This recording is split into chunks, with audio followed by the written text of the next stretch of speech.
நடிகர் அஜித் அவர்கள் நேற்று ஒரு ஆங்கில ஊடகத்துக்கு பேட்டி கொடுக்குறாரு. ரொம்ப வருடங்கள் கழித்து ஒரு ஊடகத்துக்கு அவர் வந்து பேட்டி கொடுக்குறாரு. அந்த நேர்காணலில் நிருபர் ஒரு பல கேள்விகள் கேட்குறாங்க. அதில் ஒன்றும் இந்த கரூர் சம்பவத்தை பற்றி அவர் ஞாபகப்படுத்தி கேட்கும்போது அதை வந்து அவ்வளோ தெளிவாக, அவ்வளோ ஒரு கருத்தியலாக, நுணுக்கமாக அந்த பதிலை சொல்லியிருக்காரு.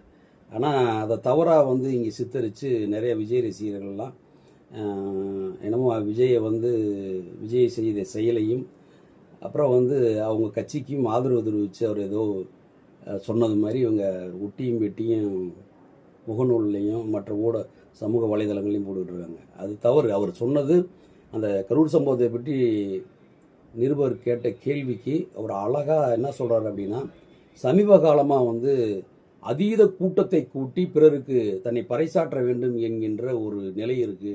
இந்த நிலை மாற வேண்டும். இந்த அதீத கூட்டத்தை கூட்டி பிறருக்கு தங்களை நிரூபிக்க வேண்டியிருக்கின்ற சூழல் இருக்குது. இதை மாற்ற வேண்டும் அப்படின்னு தெளிவாக சொல்லிட்டார். அப்போ அதை நீங்கள் தான் புரிஞ்சுக்கறணும். நம்ம தமிழ்நாட்டு மக்கள் புரிஞ்சுக்கணும். அதீத கூட்டத்தை, அதாவது நீ சொன்ன நேரத்துக்கு வராமல் நிறைய கூட்டத்தை கூட்டிட்டு இதை நம்ம அப்படியும் பார்க்கலாம், இல்லை வெறுமனே சாதாரணமாகவும் பார்க்கலாம். நிறைய கூட்டத்தை கூட்டி அதன் மூலமாக வந்து பிறருக்கு தன்னுடைய எதிரியாக இருக்கவங்களுக்கோ இல்லை மற்றவங்களுக்கோ தன்னை நேசிக்கின்றவங்களுக்கோ அதை பெருசாக காட்டணும், எக்ஸ்போஸ் பண்ணி காட்டணும் அப்படின்ற இந்த மனநிலை மாறணும் அப்படின்னு தான் அவர் சொல்லியிருக்கார். அதுதான் அழகான அந்த வார்த்தையும் அவர் பயன்படுத்தியிருக்கார்.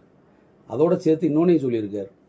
இப்போ விளையாட்டு மைதானங்களில் கிரிக்கெட் போட்டியாக இருக்கட்டும், பர்டிகுலர் கிரிக்கெட்டே கரெக்டாக சொல்லியிருக்கார். கிரிக்கெட் போட்டிகள் இந்தியாவில் அவ்வளோ பெரிய கூட்டம் கூடுது. சில இடங்களில் வந்து லட்சக்கணக்கான பேர் கூடுறாங்க. அவ்வளோ பேர் வந்தாலுமே வந்து இந்த மாதிரியான அந்த விளையாட்டுகளை பார்க்க போகிறேன்னு சொல்லிட்டு தள்ளு முள்ளு உயிர் இழப்புகள் அப்படிலாம் எதுவுமே நடக்கிறது கிடையாது. ஆனால் பார்த்தீங்க அப்படின்னா ரசிகர்கள், சினிமா ரசிகர்கள் மட்டும், அதாவது நடிகர்களை பார்த்தா மட்டுமே இந்த மாதிரியான சம்பவங்கள் தொடர்ச்சியாக நடந்துக்கிட்டு இருக்குது. நடிகர்கள் வெளியில் வந்தாவே இந்த மாதிரியான விஷயங்கள் நடந்துகிட்டு இருக்குது. அதனால் வந்து இதை நம்ம தவிர்த்து ஆக வேண்டும் அப்படின்ற ஒரு கண்டன குரலை எழுப்பியிருக்காரு. இதை தவறாக புரிஞ்சுக்கிட்டு என்னென்னமோ சமூக வலைதளங்களை எழுதிக்கிட்டு இருக்காங்க. தெளிவாக வேணும்னா இன்னொரு முறை அந்த பேட்டியை பாருங்கள். நன்றி, வணக்கம்.